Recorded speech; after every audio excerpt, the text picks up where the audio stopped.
Welcome to Zwida Media. If you're new to this channel, please subscribe. Don't forget to like, comment and share. Here's a new video for today. Enjoy.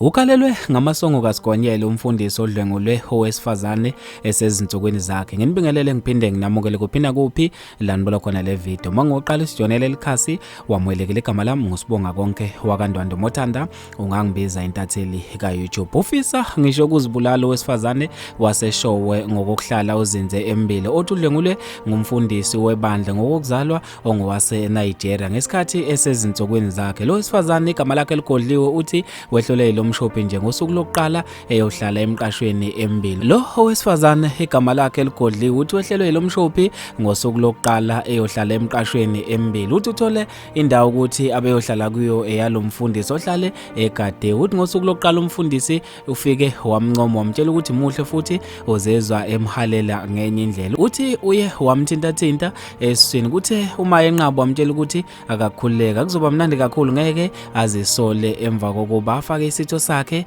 sangasese kuyena. Uthi ngimtshelile ukuthi angiyithandi lento ayenzayo ngazama ngayo yonke indlela ukunqaba kodwa kwanhla ngazimuka nomoya. Uqhubekile wafaka isandla sakhe esithweni sami sangasese. Kuthe uma ngimtshela ukuthi ngisezinsukwini zami wathi yena akanankinga nalokho futhi ke kuzoba mnandi kakhulu uma yena lo wesifazane esezinsukwini zakhe umthanda kabi umuntu osezinsukwini zakhe. Uqhube wathi kuvele ukuthi angizibulala uma ngicabanga ngento engihleli ibhlungu kakhulu futhi ke ingihlukumezile kakhulu. Angiboni ukuthi ngiyokwe ngiyikhohlwe empilweni yami. Uthi kuyimanje ngizibona njengento engelutho. Lo wesifazane oqhubha wathi ufisa kwenzeke ubulungiswa ngento emehlele njengoba imcasule kakhulu. Uthi kusize amalungu omphakathi amlekelelile ngesikhathi ememeza nakwela ashayele khona amaphoyisa wabe esebanjwa wakhalelwa ngamasongo kaSigonyela. Okhulumela amaphoyisa akaZulu Natal Constable Thenjiswa Ngcobo uthe kuvulwe icala lokudlengula wesifazane estation samaphoyisa